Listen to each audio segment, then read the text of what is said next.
한 주 잘 지내셨습니까? 네, 오늘 친례를 4명이 받았습니다. 우리 종호 형제, 지혜 자매, 정인 자매, 네, 정인 자매, 재은 자매. 제가 지금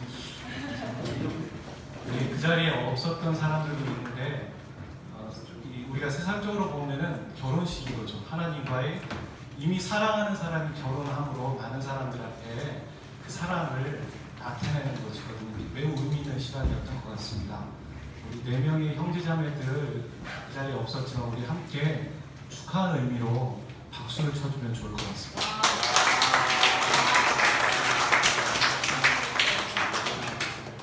오늘 말씀은 열왕기하 18장 1절부터 지난주에 봤던 본문인데 6절까지 보겠습니다. 그리고 성경을 읽은 다음에 그 성경을 덮지 마시길 바랍니다.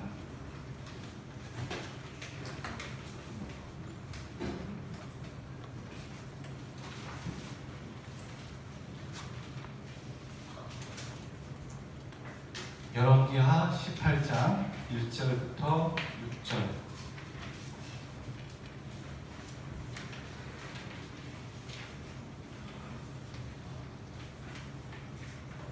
저 여러분이 한 목소리로 크게 읽도록 하겠습니다.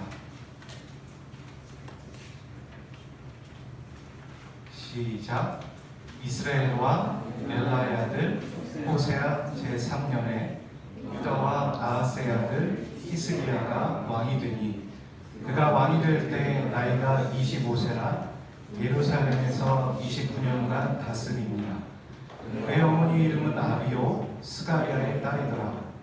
히스기야가 그의 조상 다윗의 모든 행위와 같이 여호와께서 보시기에 정직하게 행하여 그가 여러 상당들을 제거하며 주상을 깨뜨리며 아세라 목상을 찍으며 모세가 만들었던 높뱀을 이스라엘 자손이 이때까지 향하여 분양함으로 그것을 부수고 누수단이라 일컬었더라. 히스기야가 이스라엘 하나님 여호와를 의지하였는데 그의 전후 유다 여러 왕 중에 그러한 자가 없었으니 곧 그가 여호와께 연합하여 그에게서 떠나지 아니하고 여호와께서 모세에게 명령하신 계명을 지켰더라. 아멘. 우리가 지난주에 이어서 히스기야 왕의 행적을 좀 살펴보면서 우리가 오늘 2018년 오늘 우리가 가져야 할 영적 자세를 좀 생각해 보기를 원합니다. 사람마다 잘하는 게 있을 거 아니겠어요? 사람마다 어떤 사람은 말을 잘하는 사람이 있고 반대로 어떤 사람은 잘 들어주는 사람도 있고 어떤 사람은 글을 잘 쓰는 사람도 있고 어떤 사람은 몸으로 잘 어떤 자신의 마음을 표현하는 사람도 있고 저마다 각양각색 잘하는 게 있죠. 그걸 보고 부러워할 수도 있지만 또 그 사람들을 존중하면서 서로 어우러져 갈 때 결국에는 그 각양각색의 모습을 통해 한 그림을 이루어가는 것이죠. 그게 공동체고 그게 교회입니다. 사람마다 잘하는 게 있을 텐데 히스기야가 잘했던 것은 오늘 본문에 나와 있던 것처럼 하나님을 의지하는 겁니다. 그러니까 히스기야 하면 하나님을 의지 이렇게 말하면 되죠. 그러니까 하나님을 의지하는 걸로 둘째가 하면 선호할 사람이 있는 거죠. 그것을 하나님도 인정해 주셨어요. 히스기야, 그러니까 하나님 앞에 우리가 묻는다면 하나님 히스기야는 어떤 사람이고 그는 나를 가장 잘 의지했던 사람이야. 그가 나를 의지한 거는 전후로 아무도 없어서 그와 같은 사람 이렇게 말할 정도로 하나님이 인정해 줬던 그런 사람이었습니다. 의지한다라는 얘기는 우리가 지난 시간에 빠타으라고 얘기했습니다. 좀 발음을 좀 되게 하면 바타으가 되겠죠. 바타으라고도 부르고 빠타으라고도 하는데 이 단어는 신학적으로 매우 중요한 단어입니다. 의지한다라는 거. 한마디로 이건 안정감이에요. 안정감. 우리는 무엇 때문에 안정감을 가질까요? 우리는 가족이 있기 때문에 안정감을 갖죠. 별거 아닌 것 같지만 우리가 가족이 없어 보면은 아는 거죠. 우리는 돈이 있기 때문에 수중에 통장의 잔고를 보고 안정감을 갖습니다. 우리는 친구가 있기 때문에 밥 먹을 때 혼자 먹지 않고 같이 먹어줄 친구가 있기 때문에 안정감을 갖습니다. 밥 먹는데 누가 그런 얘기를 옆에서 하는 얘기를 들었어요. 고등학생이 두 명. 걔랑 같이 있어야 돼. 내가 걔가 없으면 밥 먹을 때 아무도 없거든. 그게 안정감인 거죠. 친구가 있기 때문에 같이 밥 먹어주고 자매들 같은 같이 화장실 가줄 수 있는 자매. 그게 안정감입니다. 내게 차가 있는 사람에게는 차가 없어진다면 안정감이 깨지는 거가 되겠죠. 당장에 그럴 수 있다는 겁니다. 제가 직장 생활을 하다가 번듯한 직장을 내려놓고 선교단체 간사를 하면서 아주 작은 월급을 예의로 주는 거죠. 5장을 줬습니다. 한 달에 5장을 받으면서 선교단체 간사의 역할을 했었습니다. 5장을 줄 때 지부장님이 그 얘기를 하시더라고요. 다른 지부는 아무것도 안 줘. 5장을 딱 주셨습니다. 5장은 상상에 맡기십시오. 여러분의 깜냥에 따라서 5장이 좀 클 수도 있겠네요. 허세. 5장을 받으면서 그 얘기를 했습니다. 근데요, 제가 직장을 딱 그만둘 때 퇴직금을 받았거든요. 그러니까 5장을 받으면서도 안정감이 있는 거예요. 괜찮아. 퇴직금으로 얼마 정도는 버티겠지. 몇 개월은 버틸 수 있어. 이런 안정감이 있죠. 그 안정감으로 하다 보니까 통장의 잔고가 조금씩 줄어들기 시작합니다. 하루는 통장을 딱 찍어봤는데 없는 거예요. 그때부터 불안함이 밀려오기 시작했습니다. 와, 이제 어떻게 살지? 5장으로는 어림도 없는데. 그때 이제 프라이드를 끌고 다니고 있었거든요. 프라이드도 끌고 밥 먹는 것도 해야 되고 5장으로 해결이 안 될 그런 생각을 하고 있었습니다. 근데 그 5장이 끝나고 5장이 아니죠. 통장에 잔고가 없어졌을 때 비로소 저는 하나님만 의지하게 되더라고요. 그리고 하나님 저에게 귀한 만남을 허락해 주시면서 제가 선교단체에서 찬양 인도를 제대로 시작하게 되었던 것 같습니다. 오늘 우리에게 안정감이 무엇일까요? 빠타. 히스기야에게 안정감은 하나님이었어요. 그건 그냥 관념적이거나 형식적인 게 아니라 실질적이었다는 것입니다. 이런 히스기야에게 위기가 옵니다. 이런 히스기야에게 정말 히스기야가 하나님만 의지하며 하나님이 안정감이라고 얘기할 수 있는지 확인받는 시간이 오는 거죠. 뭐냐면 BC 701년 사건입니다. 이게 실제적인 사건이에요.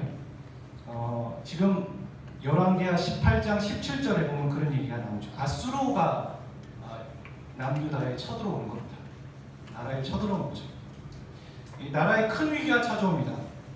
이 사건은 당시 아수르 문헌에도 실려 있었습니다. 아수르는 당시에 강대한 국가였어요. 왜냐하면 이미 이 시기면 706년이면 북이스라엘이 멸망했던 거예요.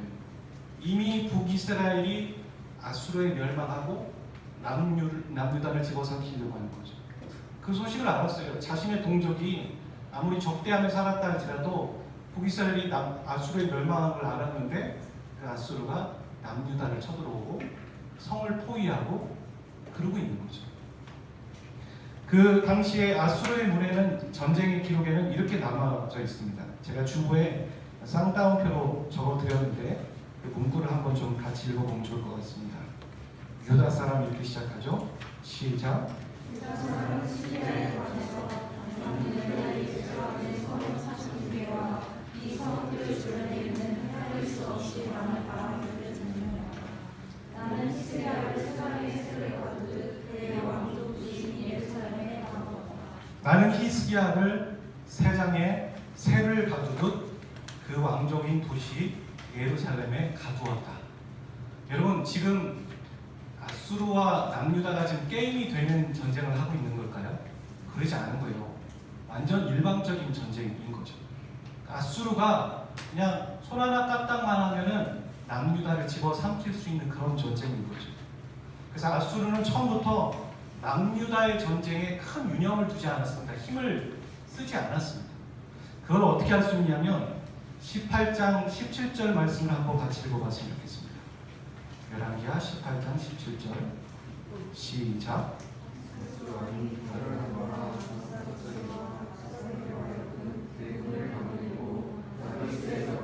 예루살렘으로 가서 히스기야 왕을 시기하니 저희 예루살렘으로 올라가며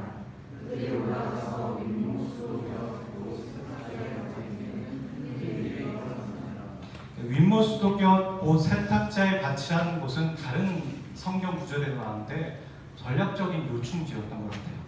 중요한 건 지금 아수르 왕이 라기스에 있는 거죠. 아수르 왕은 라기스에 있습니다. 보통 왕들은 전쟁에 출정해요. 뭐 오늘날처럼 왕은 맨 뒤에 있고 신하들만 나가는 게 아니라 왕이 직접 선두에 나선단 말입니다. 아수르 왕이 지금 이 전쟁을 어떻게 바라보고 있냐면 남유다의 전쟁을 하찮은 거라고 생각한 거예요. 본인은 출정하지 않았어요. 어디에 있냐면 아수르 왕은 라기스에 있습니다. 그리고 누구를 보냈냐면 왕이 다르단과 랍사시스와 랍사게로 하여금 대군을 거느리고 남유다를 쳐라 이렇게 말하는 거예요. 본인은 갈 필요 없다는 거예요. 나는 갈 필요 없고 수하 몇 명 보내서 군대를 보내면 남유다를 해결할 수 있다. 충분히 그럴 수 있다고 생각하고 가는 겁니다. 아수르 왕의 생각은 그냥 어떤 상상이 아니라 아주 실질적이고 현실적인 사실이었던 거죠. 어찌 보면 큰 장신에 잘 훈련된 특수부대인 한 사람과 각 군대에 들어간 이등병의 싸움이라고 할까요? 지금 아수르와 남유다는 그런 싸움을 싸우고 있는 것이죠. 나라는 큰 위기에 처해 있었습니다. 그리고 그 위기 앞에 히스기야는 무엇인가를 했어야 했죠. 히스기야는 왕이었습니다. 그리고 아수르의 군대장과 랍사게는 성을 포위합니다. 성을 포위하고서는 어떻게 하냐면 이런 그림이죠. 어떤 그림은 이렇게 성 주위를 이렇게 군인들이 확 포위하죠. 당시에 고대 전쟁들을 보면 어때요? 성을 포위하고 그 성을 포위한 군대 어떤 군대장관을 딱 쓰잖아요. 그럼 또 성에 있던 어떤 군대장관이 나와서 서로 이렇게 막 주고받다가 또 서로 칼싸움해서 그 장관이 어떤 군인이 죽으면 대표로 죽으면 그 전쟁이 승리하게 되는 그런 전쟁이죠. 물론 그 전쟁에 그 어떤 군인이 죽어도 그 승패를 승복하지 않는다면 대전면전이 되긴 하겠지만 이런 그림이 되는 것이죠. 그런 가운데 랍사게라는 군인이 나와서 온갖 어떤 수모와 모욕과 협박을 지금 하고 있는 장면이 나오는 것이죠. 그 장면이 어디에 나오냐면 19절부터 25절까지 나오고 있습니다. 19절부터 25절까지를 내용을 정리해 보면 이런 거예요. 20절에 보면 이렇게 얘기하죠. 너희들 이스라엘의 군사력을 믿니? 이렇게 말합니다. 그리고 21절에 너희들이 애국을 믿니? 당시에 이스라엘 백성들이 남유다가 이런 아수르의 위협을 때문에 애국을 의지했었거든요. 야, 너희들 지금 저 애국을 믿니? 그런 얘기를 하는 것이죠. 그 다음에는 뭐라고 합니까? 심지어는 22절에 너희들 정말 하나님을 의지하냐? 믿니? 그렇게 얘기하죠. 그리고 랍사게는 또 나아가서 이야기합니다. 너희들은 군사력이 없어. 그런 얘기를 하고요. 그 다음에 애국은 너희들을 절대 돕지 않을 거야. 그리고 하나님을 의지한다고 하는데 하나님이 우리를 보냈어. 그 너희들이 믿는 하나님이 너희들을 심판하라고 우리를 보낸 거야. 그렇게 말하는 것이죠. 제가 좀 부드럽게 얘기했지만 여러분 생각해 보세요. 어마어마한 군대가 성 주위에 있고 또 성을 포위하고 있습니다. 당시에 이미 자신의 민족이었던 북이스라엘을 점령한 아수르입니다. 그 성 안에 갇혀서 그 이야기를 들을 때 얼마나 수많은 백성들이, 수많은 신하들이 공포에 휩싸여 있었을까요? 이 여기에서 말하는 의지하다라는 말은 한마디로 아까 얘기했던 바탕을 하는 말입니다. 너희들이 돈을 의지하니? 너희들이 친구를 의지하지만 친구들이 너희들을 정말 뭔가를 해줄 수 있을 것 같니? 돈이 영원할 것 같니? 심지어 너희들이 하나님을 의지한다고 하지만 밥이 나오니 돈이 나오니? 너희들이 실력을 믿니? 뭘 믿고서 지금 뻐기는 거야? 이런 식으로 지금 랍사게는 심리전을 펼치고 있는 거죠. 문헌에도 보면 아수르 군대는 심리전을 잘했다고 얘기합니다. 상대를 이미 파악하고 있었던 거예요. 그리고 상대가 무슨 일을 하고 있는지 알았어요. 그래서 히스기야가 산당을 제거하고 하나님을 의지한다고 얘기하는데 히스기야 믿지 마. 거짓말이에요. 그렇게 말하는 거죠. 여러분 오늘날에도 랍사게는 존재합니다. 이름이 독특해서 잊어버릴 수 없겠죠. 랍사게. 그 랍사게는 우리의 주위에 있는 동료일지 모릅니다. 혹은 우리 자신일지 모르죠. 하나님을 믿는다고 뭐가 달라져? 하나님을 믿는다고 뭐가 바뀌든 하나님 믿는 게 맞니? 이렇게 말하거나, 그럼 우리의 주위에 있는 것들, 갑자기 우리 안에 그런 공포들이 오고 두려움이 올 수 있죠. 우린 건강한 줄 알았는데 갑자기 어디가 아픈 거야. 그러면서 내 체력은 영원하지 않구나, 나의 건강은 영원하지 않구나, 그냥 그걸 받아들이는 게 아니라 그것이 도리어 두려움으로 올 때가 있는 거죠. 어떤 때는 지나간 한 친구의 얘기가 그런 겁니다. 너 그래가지고 휴직이라도 할 수 있겠어? 그 말이 별거 아니었는데 그날따라 두려움이 되고 걱정이 되고 염려가 되는 거죠. 심지어는 그렇게까지 얘기하는 거예요. 하나님을 믿는다고 뭐가 나오니? 넌 뭘 믿고 그렇게 살아가는 거야, 당당하게? 그렇게 말하는 말들에 우리는 아무렇지도 않은 것 같지만 속으로는 요동을 치고 있는 거죠. 오늘날도 랍사게는 존재하는 거죠. 이런 가운데 아마 믿음이 없는 사람이라면 쉽게 흔들렸을 겁니다. 그 상황 때문에 자신의 민낯이 드러나는 거죠. 우리는 그렇습니다. 우리는 여기 앉아서 말씀을 듣든 설교를 하든 손을 들고 찬양을 하든 그때는 우리가 우리의 믿음의 현주소를 잘 몰라요. 하지만 어렵고 아주 힘든 상황이 있을 때 우리의 현주소가 드러나는 거죠. 민낯이 드러나는 겁니다. 믿음의 사람은 그런 어렵고 힘든 상황 가운데도 진가가 발휘되는 거죠. 왜냐하면 그는 상황과 상관없는 그분을 믿고 있기 때문에, 상황 위에서 그 상황도 다스리실 수 있는 하나님을 의지하기 때문인 거죠. 히스기야는 그랬습니다. 히스기야는 그 상황 가운데서도 하나님을 온전히 빠타하고 있습니다. 히스기야가 이 상황 가운데 어떻게 빠타를 했는가 우리가 세 부분으로 좀 살펴보면서 우리의 인생 가운데 여전히 들리는 랍사게들을 들으면서 우리는 어떻게 하나님을 의지할 수 있을 것인가 생각해 보려고 합니다. 첫 번째는 히스기야는 어떤 모습으로 하나님을 의지했는가? 그것이 무엇일까요? 히스기야는 하나님의 말씀을 기다리는 것으로 하나님을 의지했습니다. 오늘 본문에 보면은 19장 1절부터 2절이거든요. 같이 한번 읽어보도록 하겠습니다. 열왕기하 19장 1절부터 2절 시작. 히스기야 왕이 듣고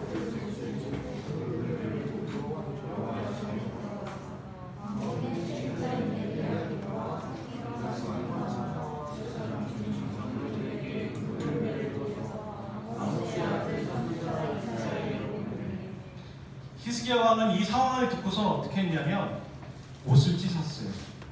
옷을 찢었다는 얘기는 뭐냐면 슬퍼했다는 거죠. 우리가 간혹 보면 왜 성경에 보면 그런 얘기하는 옷을 찢는다. 매우 슬퍼했다는 얘기예요. 그 다음에 굵은 배를 둘었다. 그 뭐예요? 회개했다는 것이죠. 여기에는 나와 있지 않은데 히스기야는 완벽한 사람이 아니었어요. 그러니까 하나님을 의지한다고 해서 100%는 아니었단 말이에요. 그도 한 인간이었고 그도 연약한 부분이 있었죠.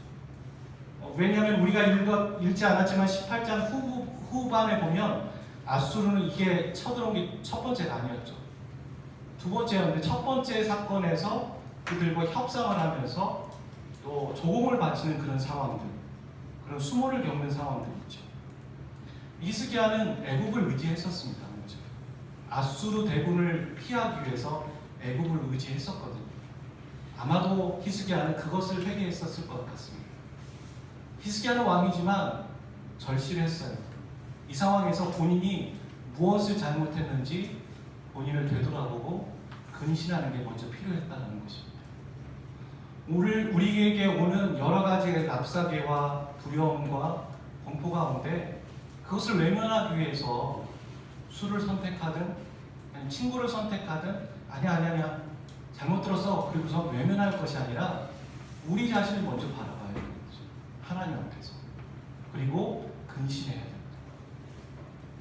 하나님 앞에 내가 부족한 부분들, 흠이 있는 부분들 분명히 있는 거죠. 모두에게. 저를 포함해서. 나에게 부족한 것은 무엇이었는가? 내가 회개해야 될 부분은 무엇인가? 그걸 먼저 바라보는 게 가장 시작이죠. 우리의 필요를 먼저 하는 게, 구하는 게 먼저가 아니라 하나님 앞에 나를 점검하는 거예요. 내가 하나님을 떠나 있었던 부분들이 있는지. 그리고 2절에서 히스기야는 뭘 합니까? 이사야를 찾아가는 거죠. 이사야에게 찾아갔다는 건 사람 이사야에게 찾아갔다는 것이 아니라 하나님에게 찾아가서 하나님의 말씀을 듣기 원하는 거예요.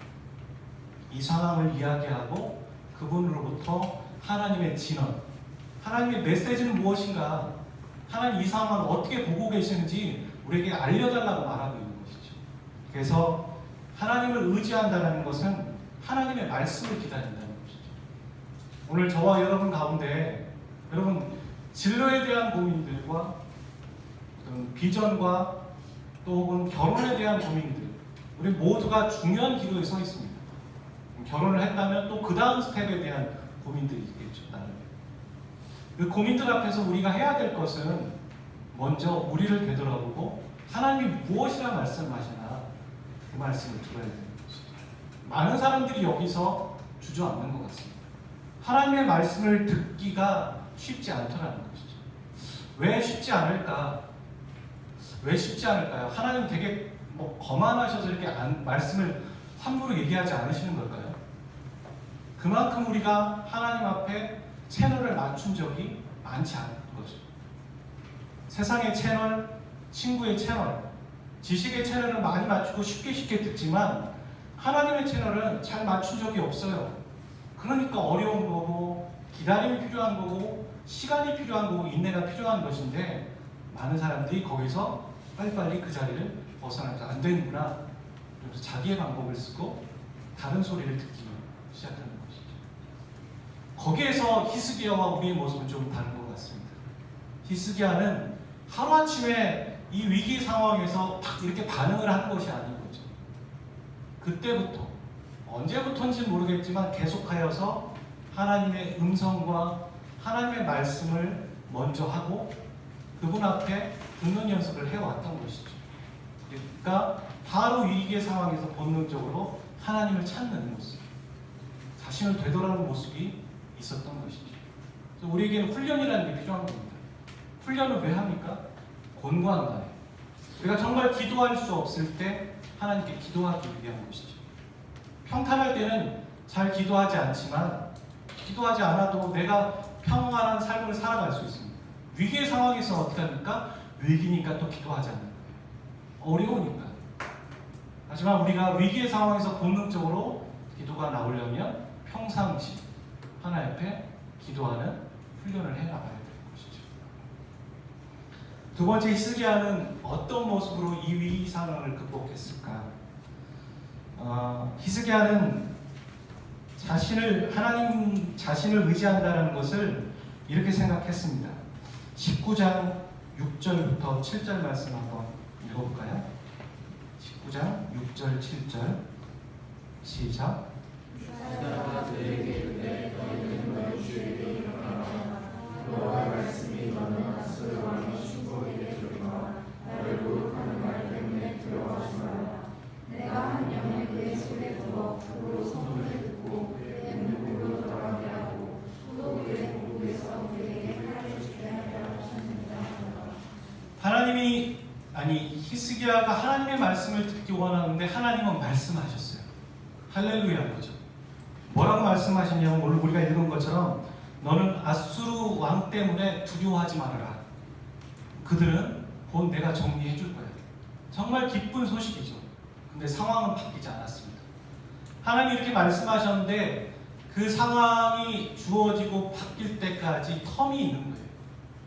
어떨 때 하나님은 바로바로 말씀하시고 바로 움직여 가실 때도 있지만 말씀은 해놓으시고 그 말씀을 이루어 가실 때까지 하나님의 때가 필요한 거죠. 하나님의 시간이 필요한 거예요. 그렇잖아요? 우리가 원하는 것도 그런 거잖아요. 하나님 말씀해 주세요. 근데 정작 회복과 기쁨의 말씀인데 당장이 아닌 것에 답답할 때가 있잖아요. 우리가 그렇잖아요. 화장실 들어갈 때 다르고 나올 때 다른 것처럼 하나님의 말씀만 좀 들으면 좋겠다고 생각했는데 또 그 말씀을 들어놓고는 바로 이루어지지 않는 걸 보면서 또 조급하고 답답해하는 모습. 히스기야는 지금 그 하나님의 말씀을 듣고선 어떻게 하냐면 14절에 이렇게 얘기합니다. 히스기야가 사자의 손에서 편지를 받아보고 여호와의 성전에 올라가서 히스기야가 그 편지를 여호와 앞에 펴놓고, 여러분 지금 여기에 사자의 손에서 편지를 받았다고 하는데 누구의 편지일까요? 이사야의 편지가 아닙니다. 하나님의 말씀이 아니라 이미 하나님의 말씀을 들었어요. 회복과 또 그 포로됨에서 풀려날 것이라는 거예요. 근데 계속해서 랍사게는 우리가 잊지 않았지만 7절부터 13절까지 계속 핍박을 합니다. 여전히 랍사게는 하던 일을 하는 거죠. 모욕하고 수치를 두고 협박을 하고 거의 매일매일 그 소리를 들었을지 모르겠어요. 그런 가운데에서 히스기야는 어떻게 합니까? 기도하고 있습니다. 이것은 어떻게 보아야 하냐면 우리가 마태복음 6장 10절에 보면 주기도문이 나옵니다. 하늘에 계신 우리 아버지요. 그다음 뭐죠? 이름이 거룩히 여김을 받으시고 또 나라에 임하오시며 뜻이 하늘에서 이루어진 것처럼 땅에서도 이루어지기를 원합니다. 이미 하늘에서는 이루어진 거예요. 이미 하늘에서는 이스라엘 백성들이 구원을 받는 걸로 결정이 됐고 하나님이 이사야를 통해 말씀하셨죠. 그리고 그것을 히스기야도 들었고 궁중에 있는 사람들도 들었을지 모르겠습니다. 뜻이 하늘에서 이루어졌는데 아직 땅에서 이루어지지 않는 거예요. 여전히 랍사게는 어찌 보면 전부 다 더 한 것 같은 거죠. 느낌상 더 그럴 수 있는 거죠. 하나님 그렇게 말씀하셨는데 전부 다 랍사게가 전부 다 더 열변을 토하면서 협박하고 하나님을 조롱하고 비난하며 우리의 신앙이 아무것도 아니라고 얘기하며 니네들이 우리를 한번 점령해 볼 수 있으면 점령해봐 그렇게 말하죠. 아까 협박들에 보면 그런 거 있었잖아요. 말 2,000개를 줄 테니까 야 니네들 군사들 있으면 그 말 타고 나를 공격해봐 그런 얘기를 하는 거죠. 그런 가운데 히스기야는 그거에 흔들리지 않고 하나님의 뜻이 하늘에서 이루어진 것처럼 땅에서도 이루어지길 기도하고 있습니다. 기도하면서 기다리는 것, 그것이 바로 하나님을 의지하는 것이죠. 세 번째, 히스기야가 어떤 모습으로 하나님을 의지하고 있었을까요? 이미 하나님으로부터 2번이나 약속을 받았어요. 지금 여기에 아까 읽었던 19장 6절 7절은 하나님이 이미 이스라엘 백성들을 구원해 주시겠다는 약속인데 그 뒤에 가보면 20절에 다시 한번 얘기합니다. 19장 20절 한번 읽어볼까요? 시작. 아모스의 아들 히스기야의 군대에게 이스라엘 하나님 여호와의 말씀이 내가 저주와 하나님의 바닥에 내게 기도하는 것을 내가 들었다. 예, 기도하는 것을 내가 들었다라고 얘기하는 거죠. 이사야가 이제는 히스기야를 만났습니다. 그리고 히스기야에게 그 얘기를 듣고 히스기야가 궁정을 나가는 과정 가운데 히스기야는 바로 또 기도하는 거죠. 마음이 무너지는 거예요. 어떻게 했습니까? 지금 히스기야의 마음은 자기야 나 살아야 되는 이런 마음이 아닌 거예요. 이 나라와 이 민족들을 구원해달라는 그런 거국적이고 대의적인 마음을 갖고 있는 거죠. 왕으로서 마땅한 마음이죠. 마음이 무너지면서 하나님께 기도하고 있는데 하나님이 이 궁전을 나가는 이사야에게 말씀하시는 겁니다. 그 내용 아니군요. 이사야에게 말씀하시는 겁니다. 그리고 이사야가 또 그 얘기를 하는 것이죠. 이스라엘 하나님 여호와의 말씀이 내가 아수르 왕 사나립 때문에 내게 기도하는 것을 내가 들었다 말한 거죠. 그리고 21절에 여호와께서 아수르 왕에게 대하여 이같이 말씀하신다 하면서 수많은 이야기들을 하시죠. 결국에는 하나님의 열심으로 이스라엘 백성들을 구원하신다는 얘기죠. 2번이나 하나님의 말씀을 들은 히스기야는 어떤 마음이 들겠습니까? 하나님이 우리 편이구나. 그리고서 자 모두들 군대들 진군 이렇게 얘기할 수도 있었을지 모르겠어요. 그는 끝까지 하나님의 방법 아닌 자기의 방법을 쓰지 않고 있습니다. 끝까지 기다리는 것이죠. 좀 바뀔 때가 됐는데, 이때쯤이면 하나님이 일하실 때가 됐는데 그래도 아무 일도 일어나지 않는 것이죠. 하나님은 말씀하셨는데. 그럼 사람이 어떤 생각이 들겠습니까? 아, 내가 가서 하라고 하시는구나, 그거 안 될까? 생각하고 자기 입장에서 생각하기 시작할 수도 있는 것이죠. 히스기야는 끝까지 하나님 말씀하셨고 하나님이 이루실 때까지 그 원칙을 지키며 뭐하고 있습니까? 기다리고 있는 거죠. 기다리는 걸 넘어서 그는 하나님을 소망하고 있는 겁니다. 하나님을 소망하는 것. 그것이 바로 하나님을 의지하는 것이죠. 여러분, 오늘 우리가 여기 앉아있는 우리 모두가 하나님을 의지하지 않고 싶은 사람이 어디 있겠습니까? 우리 지난 시간에 그렇게 기도하면서 그렇게 기도했을 거예요. 하나님을 의지합니다. 혹은 하나님을 의지하게 해주십시오. 그럼 하나님이 여러분의 삶 가운데 뭐라고 말하시고 어떻게 일하실까요? 갑자기 길을 가거나 어려운 상황인데 자연스럽게 그전에는 안 됐던 건데 하나님을 의지하기 시작할까요? 아니요. 하나님은 도깨비 방망이가 아닙니다. 하나님은 우리에게 상황을 주시겠죠. 그리고 그 상황에서 하나님을 의지할 것인가 의지하지 않을 것인가에 기로에 서게 하시겠죠. 그럼으로써 비로소 우리가 의지하게 될 때 그것이 신앙이 되는 것이죠. 믿는다라는 것은 지적인 동의와 함께 행동이 결합될 때 비로소 믿는 거죠. 오늘 우리가 예배를 드릴 때 하나님을 의지하겠습니다, 회개하겠습니다, 믿겠습니다라고 얘기하는 건 방향의 전환이에요. 내가 가던 길을 돌이키겠다는 결단이고 터닝포인트가 되긴 하죠. 동기부여가 됩니다. 하지만 우리가 6일의 삶에서 그렇게 살아낼 때 비로소 의지하게 되는 것이고 그것이 내 거가 되는 것이고 그렇게 살아갈 때 믿는 게 믿는 거가 되는 것이죠. 하나님 우리의 삶 가운데 그냥 자연스럽게 의지하도록 허락하시는 것이 아니라 의지할 것인지 말 것인지에 대한 상황을 주신다는 거죠. 어찌 보면 히스기야는 내부적으로 산당을 제거하는 것도 어려운 일이었으니까 그 어려운 일들을 해냅니다. 그러면서 그가 정말 하나님을 의지하는 왕이라는 걸 알게 되었습니다. 하지만 거기에서 부족해서 하나님은 또 상황을 허락하시는 거죠. 나라가 위기에 빠지고 나라가 넘어가는 상황이에요. 여러분, 우리가 이 말씀을 읽으면서 그냥 히스기야가 그렇게 했으니까 하나님 그런 계획이 있으셨으니까 테스트만 하신 것이 아니에요. 히스기야가 그 믿음을 보이지 않았다면 어찌 보면 이스라엘은 여기서 마무리가 됐을지 몰라요. 남유다는 히스기야 왕에서 끝나면서 아수르의 정복이 됐을지 모른다. 아주 위험한 상황 가운데 누가 봐도 지는 상황인데 한 왕이 하나님을 의지함으로 그 신앙 가운데에서 하나님은 그 민족을 구원하시는 일이 있었던 것이죠. 오늘 우리가 다시 한번 생각해 봤으면 좋겠습니다. 의지한다는 게 무엇인가? 오늘 여기서 빈칸에 답을 적고 또 기도하고 눈물을 흘리고 손을 드는 것만 의지가 아니죠. 그것은 비로소 시작한 겁니다. 의지하는 것에 대한 인식의 전환인 거예요. 아, 이게 의지하는 거구나. 의지해야겠다. 나도 히스기야처럼 나도 하나님의 사람으로 살아가야겠다는 터닝 포인트를 한 것뿐이죠. 그걸 의지하는 게 아닙니다. 솔직히. 의지에 반반하는 것이죠. 우리가 채워야 될 건 뭐냐면 하나님은 우리에게 아마 우리가 정말 의지하기로 결정했다면 6일의 삶 가운데 이런 상황을 허락하실 거예요.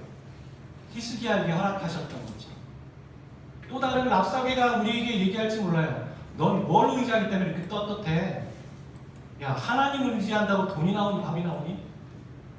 그렇게 하나님께 기도하지만 바뀌지 않잖아. 그렇게 말할 때 우리는 하나님을 의지할 것이냐 말 것이냐 라고 하나님이 우리에게 말씀하시는 거죠. 사랑하는 아들아, 이런 상황인데 나를 의지하겠니? 그 그걸 의지했을 때 하나님은 이 위기 가운데서 건져주셨습니다. 정말 불가능할 것 같은 상황. 아까 얘기했죠? 특수부대원과 이등병의 싸움. 누가 봐도 지는 싸움. 누가 봐도 지는 싸움이고 끝나는 거구나. 어찌 보면 히스기야는 의지하지만 이러다 끝날 수도 있겠구나라고 생각했을지 모르겠어요. 그가 완벽한 자가 아니니까. 하나님의 말씀이 주어졌는데 시간이 가면 갈수록 협박은 더 커지고 백성들은 동요하고 있고 신하들은 뭔가 왕한테 행동을 요구하고 있었을지 모르겠어요. 근데 왕은 자기의 밀실에서 무릎 꿇고 기도하고 있는 거예요. 하나님 말씀하셨지 않습니까? 하나님 분명히 얘기하셨는데 2번이나 말씀하셨는데 아직도 그 뜻이 이루어지지 않았습니다. 오늘입니까? 내일입니까? 우리는 죽어가는 것 같습니다. 어떻게 하시려고 합니까? 근데 여러분 아는 것처럼 하나님은 그 일을 이루셨습니다. 그리고 아수르의 모든 군대가 죽었고 또 그 핍박하던 랍사게는 본국에 돌아가서 죽는 상황이 기적적으로 정말 영화처럼 일어나고 있는 것이죠. 하나님은 살아계십니다. 하나님은 하나님의 때에 하나님이 말씀하신 것을 이루어 가실 것입니다. 우리가 해야 할 일은 무언가를 하나님 앞에 보이고 액션을 취하는 것이 아니라 하나님이 하실 것을 믿는다면, 그리고 하나님이 여러분에게 말씀하셨다면 기다리는 것밖에 없습니다. 그리고 기도하는 겁니다.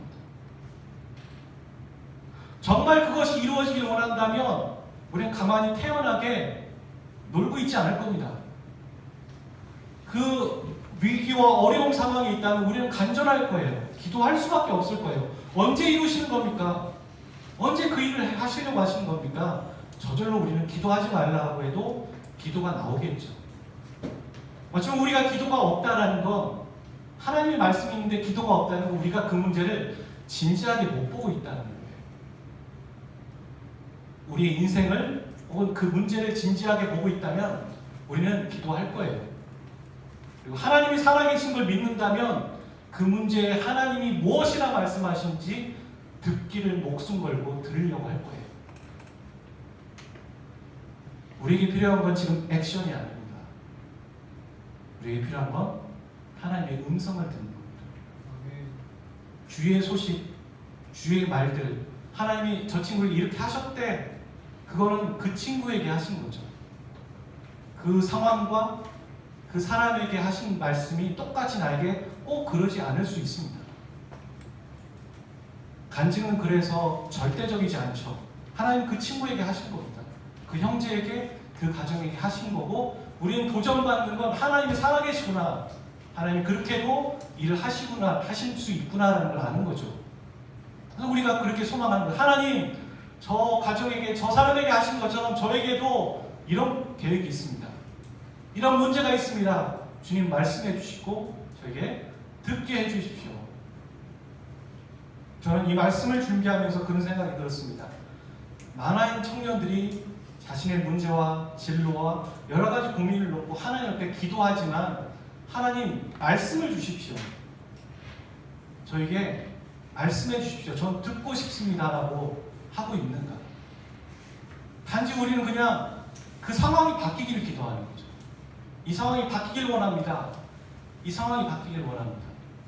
하나님 우리에게 상황을 주시는 이유는 그 상황이 바뀌길 원합니다라는 기도를 통해서 응답받는 정도가 아니라 그 상황 가운데 내가 내 문제를 정확하게 보기를 원하는 거죠. 내가 왜 이 상황 가운데 두려워하고 있는가? 내가 이 문제에 대해서 왜 연연하고 있는가? 내가 이 문제에 연연하면서 하나님을 바라보고 있는가? 하나님을 의지하고 있는가? 아니면 나는 그 문제에만 연연하며 연민에 빠지고 있는가? 여러분 스스로에게 한번 질문해 보길 원합니다. 여러분의 인생이 그렇게 소중하다면, 그리고 하나님이 살아계시다면, 여러분의 인생의 그 진로를 위해 살아계신 하나님 앞에, 우리의 창조주 앞에 우리의 문제를 기도해야 하지 않겠습니까? 아멘이십니까? 우리 같이 기도하겠습니다.